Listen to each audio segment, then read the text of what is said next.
먼저 1절부터에는 장로님들에 대한 권고입니다.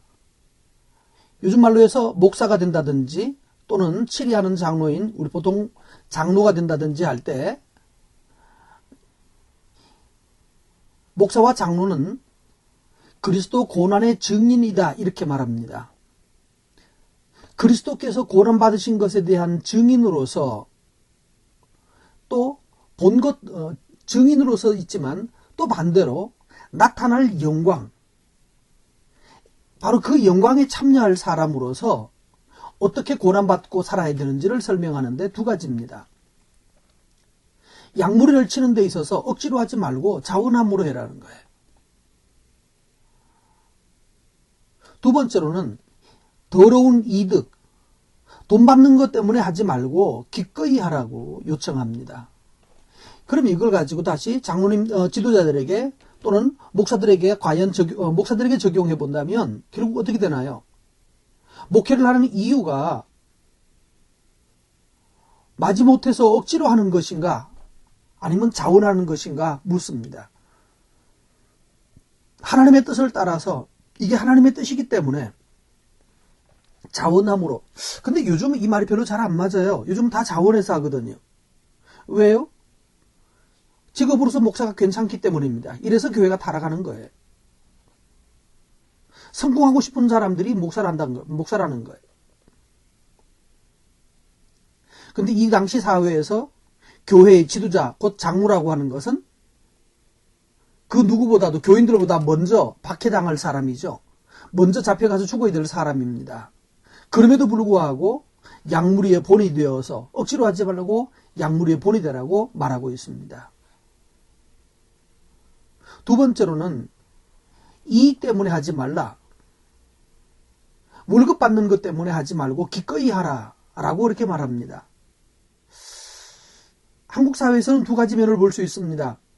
어떤 사람들은 교인도 적고 교회가 적어서 정말 이익을 위해서 하는 게 아니라 정말 엄청난 경제적 고난을 받으면서도 헌신해서 살아가시는 정말 멋진 목사님들도 있고, 또 어떤 사람들은 여러 가지 좋은 조건이어서 경제적인 부를 누리며 살아가는 목사들도 있습니다.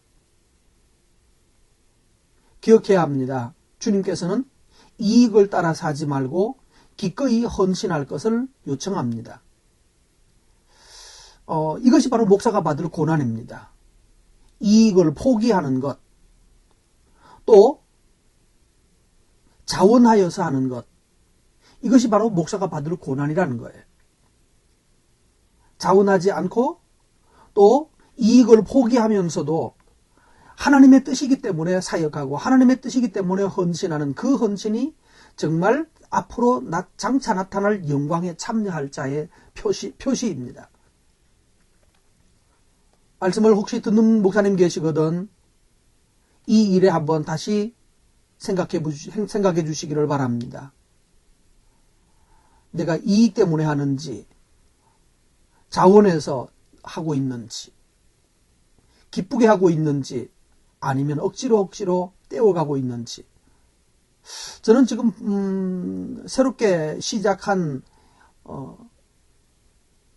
이 유튜브에 올리기 시작한 지가 벌써 130회쯤 되나요?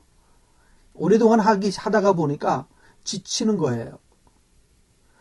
사람 누가 하라고 하는 것도 아니고, 이거 한다고 하나님이 사람들이 돈을 주는 것도 아니고, 그래서 하기가 싫을 때가 참 많습니다. 와, 그만해야 되겠다. 그런데 그때마다 주께서 말씀하셨습니다. 너는 이익 때문에 하지 말고 기꺼이 하라고. 억지로 하지 말고 자원해서 하라고. 시작을 자원해서 했으면 끝까지 자원하라고 주님이 말씀하고 계십니다. 그래서 이제 좀 그만했으면 좋겠다는 생각이 들 때마다 하나님께서 다시 말씀하시고 도전하셔서 또 아마 이번 베드로를 마치고 나면 또 호세아에 가서 또 해야 될 것 같습니다. 이것이 바로 3절에 말하는 대로 양무리의 본이 되는 삶입니다. 이렇게 본된 삶을 살 때 하나님이 영광의 면류관을 주시겠다라고 말씀했습니다. 똑같은 관점에서 그럼 젊은 사람들은 어떻게 해야 되는가? 젊은 사람들은 사역자들에게, 목사님들에게 또는 장로님들에게 순종하라고 말씀했습니다. 장로님이나 목사님이 항상 더 많이 알기 때문에 순종하는 것이 아니죠. 더 훌륭하기 때문에 순종하는 것이 아닙니다. 제일 중요한 것은 하나님을 대신해서 하나님의 말씀을 가지고 하나님의 뜻을 쫓아 그 일을 하고 있기 때문에 순종하는 거죠. 그렇게 순종할 때에 하나님께서 은혜를 주신다라고 말하고, 바로 그 사람이 바로 겸손한 사람이에요. 그래서 하나님의 손 안에서 겸손하면 하나님이 높여주신다라고 말씀하셨습니다. 그런데 7절 말씀에 보면 또한 젊은 사람들에게는 걱정이 많습니다. 근데 그 걱정을 주님께 맡기라라고 말씀하셨죠. 하나님이 돌보신대요. 그러면서 근신하라 깨라라고 하면서 마귀가 삼킬 자를 찾는다라고 말씀했고, 그때 이 마귀가 삼킬 자를 찾아다니니까 그러므로 너희는 믿음을 굳세게 해서 마귀를 대적하라 라고 말하는데, 이 말을 잘못 이해한 사람들은 또 이렇게 말합니다. 사탄아 물러가라, 샤탄아 물러가라, 뭐 이런 식으로 엮어와서. 정말로 사탄이 뭔가요? 어떻게 대적하고 있는가 보면 샤탄아 이런 말 안 나옵니다. 오히려 사탄에게 고마워합니다. 자, 자세히 보세요. 9절 말씀에 보면 세상에 있는 너희 형제들도 고난 당하는 줄 알미라 라고 하는 말을 가지고 보면 사탄이 어떻게 삼키려고 합니까? 바로 야, 고난 받지 마. 왜 그렇게 힘들게 살아? 편하게 해. 쉽게 해. 라고 권하고 있는 거예요. 그렇기 때문에 성경은 이 베드로가 말씀하는 게 정신 차려라.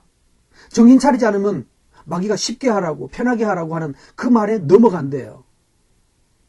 그러나 정신 차리고 그 말에 넘어가지 말고 대적하라. 다른 친구들도 지금 다 고난받고 있지 않느냐 이 말이에요.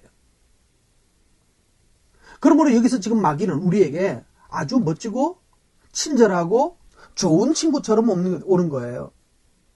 고난받지 말라고 말하고 있고, 괴롭게 하지 말고, 별나게 그러지 말고 그냥 좋은 게 좋게 그렇게 살아가라고 요청합니다. 이렇게 사탄이 우리에게 말할 때 사탄아 물러가라고 해야 되는 거예요. 오늘 본문을 좀 잘 문맥을 통해서 이해하면 그렇게 되는데, 괜히 뭐 이상하게 뭐 꿈에 뱀이 나타났는데 사탄아 물러가라고 그러고 뭐 좀 나쁜 일이 생길 것 같아 하고, 그래서 나쁜 일이 아니라 좋은 일이 생기는 거예요. 더 쉽게 더 편한 길을 제시할 때 사탄아 물러가라고 해야 되는 것입니다.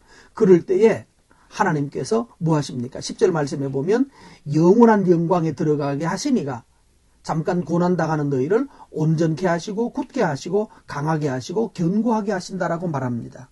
여러분, 이와 같이 견고하게 하나님 앞에서 고난의 자리에서 물러서지 않고 나아가십시오. 12절 말씀에 보면 이것이 바로 참된 은혜라고 말했죠. 바로 고난을 받는 것이 바로 참된 은혜라고 말했습니다. 이 은혜 가운데 굳게 서라는 말은 결국 고난받는 일을 주저하지 말고 굳게 서서 고난받고 살라고 말합니다. 이것이 참된 은혜이기 때문이죠. 평강이 여러분에게 있기를 바랍니다.